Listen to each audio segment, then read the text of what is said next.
right, I just want to show you how very easy it is to make your own SIBO yogurt or Al-Rudere yogurt. It's so quick, just takes a few minutes, and it's so worth making because it's basically like getting a whole entire bottle of probiotics in 1/2 cup serving. So I have everything I need. My Instapot right here, quart jars. I like to use the wide mouth. It's easier to get everything out of it.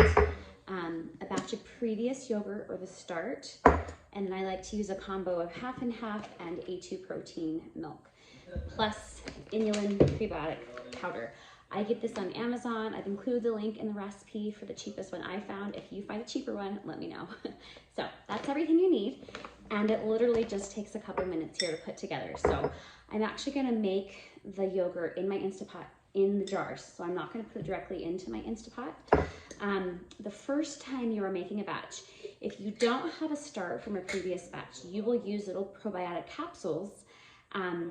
And just be aware that the first batch will be really curdled and super, super sour.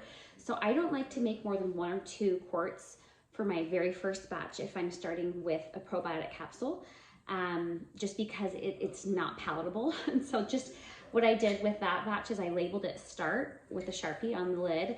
And I actually just am using that for all my next batches until it's gone, and then I'll use the previous batch. You don't want to do more than 1 or 2 quarts because, especially if you're not making yogurt as often as once or twice a week, it will only keep for a couple months in your fridge, and so you don't want it to spoil, right? So all you're going to do is just get your tablespoon, and I just do a heaping tablespoon. You can do 2 tablespoons if you want, but 1 to 2 tablespoons in your quart jar. And then I'm just gonna add in fact, normally I do the prebiotic fiber first so that it doesn't get all over my tablespoon. I did not think of that. Anyway, it'll be fine, but just, again, a rounded tablespoon of the inulin prebiotic fiber, totally fine in there. And then, if you like, some people recommend to put a little bit of the 1/2 and 1/2 in your jar and then just kind of mix it up so that the prebiotic fiber kind of just mixes in well and doesn't clump up too much. I don't stress too much about it because it really all breaks down and comes together really well once you start to ferment it, but I'm just gonna scrape that off into there. Okay, so then I've got my little slurry there, and I'm just gonna do 1/2 of my 1/2 and 1/2 in the quart jar till it's about halfway. And I'm gonna do the other 1/2 with my A2 protein milk. Now you can do all 1/2 and 1/2 if you want, and the yogurt is even creamier.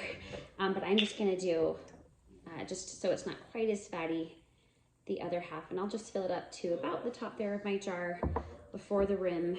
And then I personally actually like to use these lids that I got off of Amazon.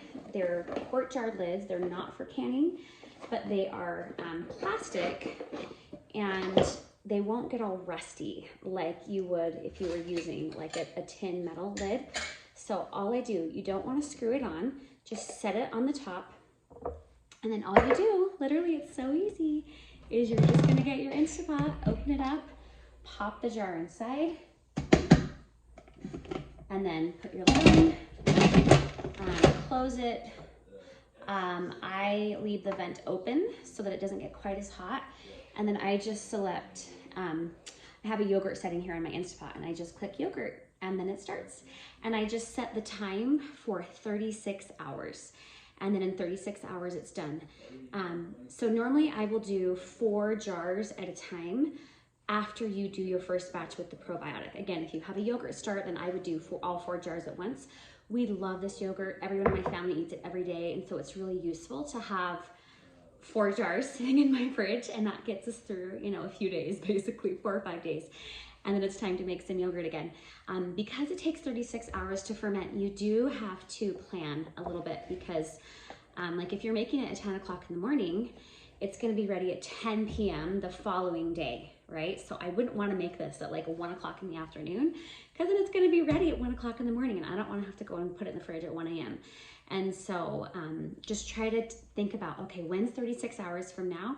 Anytime in the evening is great, right after like 6 p.m. because then I'm going to be awake in the morning when it's done after 36 hours, or anytime in the morning up until, you know, if you go to bed at 10 p.m., don't make it after 10 a.m. Because again, it's 36 hours later, a day and a half. So that is really pretty much it. And then when it's done, literally the timer just, you know, will go off. It's been 36 hours. Your yogurt will be beautiful and creamy and fabulous, and you just throw it right in the fridge. So it's the easiest thing ever. Totally worth taking 5 minutes to do. And your family will thank you. They will love it.